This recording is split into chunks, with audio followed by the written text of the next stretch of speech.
Most Alabama municipalities and cities adopt budgets to ensure that maximum service is obtained for each taxpayer's dollar. According to Alabama League of Municipalities, for most cities and towns, there are no legal requirements that mandate a city or a town to operate on a budget.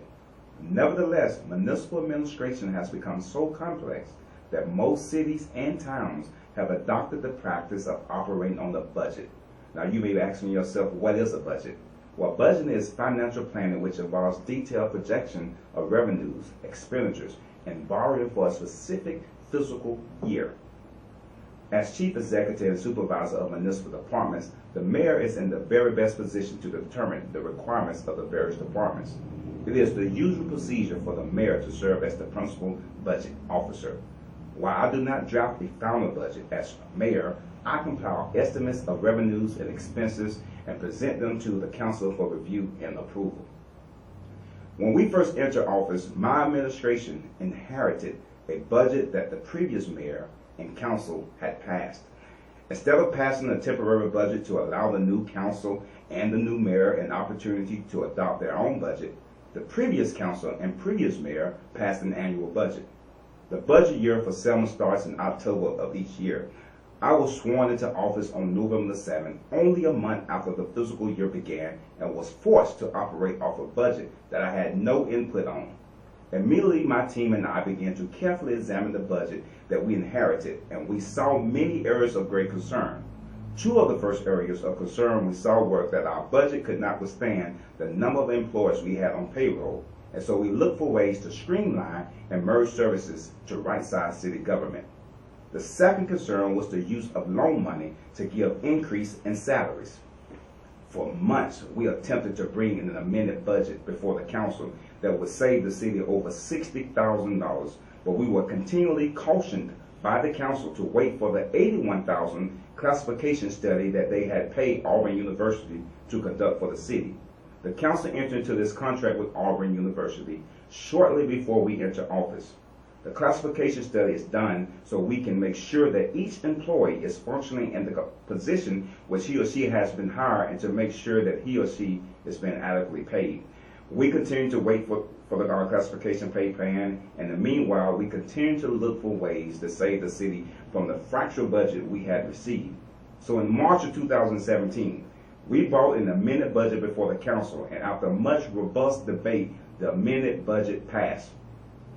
Now, while the city was not totally operating off the budget we would have preferred, we still believed at the time that was a victory for the Selma, because we were able to save the city money while doing more services with less revenue.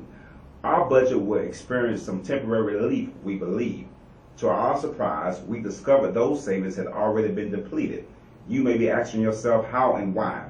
We quickly discovered that as soon as we took office, the one-time pay raises for city employees were already being dispersed and given out. Yes, I believe we should pay our employees, but the issue we encounter is that hundreds of thousands of dollars were going to one-time raises which had not been budgeted for. Nowhere in the budget did we find a line item for one-time raises. So while we were working diligently to save the city money so we can get our financial house in order, we discovered that money was leaking out of our pockets. It's what the prophet Haggai says, or refers to, when he says, "You earn wages only to put them in a purse with holes in it." It is unwise to keep putting money into your pockets, knowing that your pockets have holes in them. It is far wiser to first repair the holes in your pockets before you continue to put any more money into them. So for the last year, we have been working to repair the holes in the city pockets. During the entire year of 2017, we began to stitch the holes by not filling the many vacant positions in the city budget. We knew that it would be catastrophic if every single position was filled. So stitch by stitch, we strategically did more with less thread.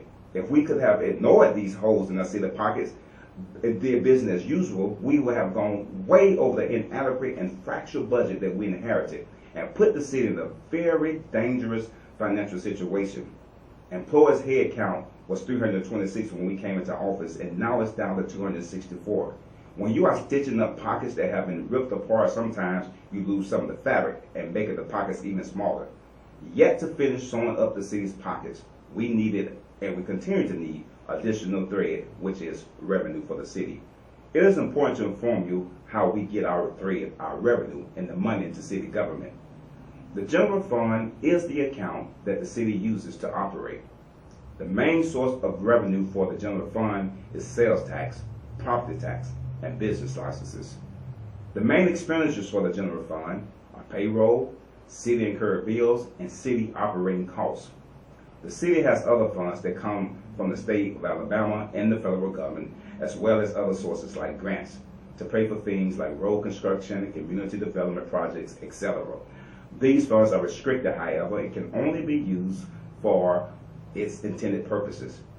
So in this discussion, I think it's important that for you to know we're only talking about the general fund, since all other restricted funds are self-sustaining. The general fund revenues for fiscal year 2017 were approximately $17.2 million. While on the other hand, the general fund expenses for fiscal year 2017 were approximately $17.7 million. This includes approximately $311,000 in net expenses from funds that operate the St. James Hotel. And so when you do the math of those numbers, you will discover that the city has holes in its pockets. The city is running a $500,000, which is a $500,000 deficit, and has been doing so for the past 3 years. Because of this yearly practice in pairing, our cash reserves and savings accounts are nearly depleted. Yes, this is another hole in our pockets that we need to stitch. We have reached a critical point in our financial stability, and if action is not taken soon, the city would not be able to sustain itself in the near future. Now, this fiscal year, we continue to face similar challenges.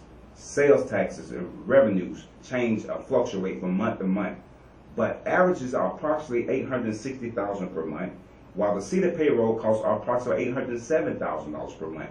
So sales tax revenue is almost equal to our payroll costs. You may ask then, how do we pay our bills with holes in our pockets? The city gets in revenue about $150,000 per month in other taxes, about $2.7 million per year in property, and $2.5 million in business licenses. This money is used to pay our bills and other expenditures. This past year, we closed the St. James Hotel to save money and to stitch up another hole that the city had in its pocket. Well, we now have a $34,000 per month pension warranty payment that was refinanced by the previous administration to provide 10% pay raises for fire and police officers. This pension payment is about $415,000 per year, which is way more than what the St. James costs. Now, we have an increase in payroll on top of an increase in warrant payments. The city is now running more than a $500,000 deficit. If the St. James Hotel was still open, the city would have bigger holes in our pockets, roughly around $750,000 in deficit. Because of our deficit and the holes in our pockets, we were unable to give our employees their yearly pay raises. We have to either raise revenue, cut spending, or cut staff to remain financially solvent. In addition, in about 3 years, the pension warrant payment will go up to $650,000 per year. In about 6 years, it will be about $2.25 million, leaving even bigger holes inside of our pockets. Now, at the beginning of the current fiscal year that we are in, you witnessed something that we consider to be unprecedented. In the midst of me presenting my budget for the year, I was given misinformation about the treasurer, or from the treasurer, about the city. My office and I had been led to believe that the anticipated revenues for this fiscal year would be higher. We only discovered that these numbers were totally inaccurate a few moments before I was to present the budget to the city council during the budget hearing. Using the revenue projection we had received from the treasurer, we had a balanced budget that included employees' pay raises, paying all our bills, and having money put away in a rainy day or savings account for the city. Something the city has not done in the last 4 years. Putting money in the savings account for city emergency was us sewing up the holes in the city pockets. We had a budget that we all would have been proud of, but as you witnessed and read in the newspaper, the budget was derailed by the treasurer. It is important that I share with you the law as it relates to the budget. As mayor, I do not present a final budget to the council. I submit recommendations, which is a tentative budget. Customarily, the mayor, as budget officer, and the council meet in conference to discuss item by item, provisions of the tentative budget. After the conference, the council must determine the final form of the budget. At the beginning of the fiscal year, the council must adopt a resolution making appropriations to the various departments as established in the budget and adopt new ordinances needed to provide additional revenues, which may be required to finance the appropriations. The law goes on to state that the council is required to appropriate the sums necessary for the expenditures of the several city departments for interest on the bond and the other indebtedness, and essentially create a reserve account of at least 10% of the anticipated revenues, and the council shall not appropriate in the aggregated in the amount in excess of its annual legally authorized revenue. But nothing in the law prevents cities from anticipating their revenues for the year for which such appropriation was made, or from contracting for temporary loans as provided in the applicable provision of this title of the law, or from bonding or refunding their outstanding indebtedness, or from appropriating anticipated revenue at any time for the current expenses of the city and interest on the bonded and other indebtedness of the city. Now that's according to the state code. But when my budget was derailed by the treasurer, I spoke with the council about a continuing budget resolution. A continuing budget resolution temporarily funds the ongoing operations of the city, payroll, and other programs that the city has. The council agreed to extend the 2016 and 17 budget until the classification pay plan was submitted, which was dated for the end of November 2017. However, since the classification pay plan has not been completed, I asked the council to extend the current budget that we are operating off for another 90 days. The importance of the classification pay plan includes adequate pay for city employees, and therefore the budget will be greatly changed by the numbers that will be submitted to us.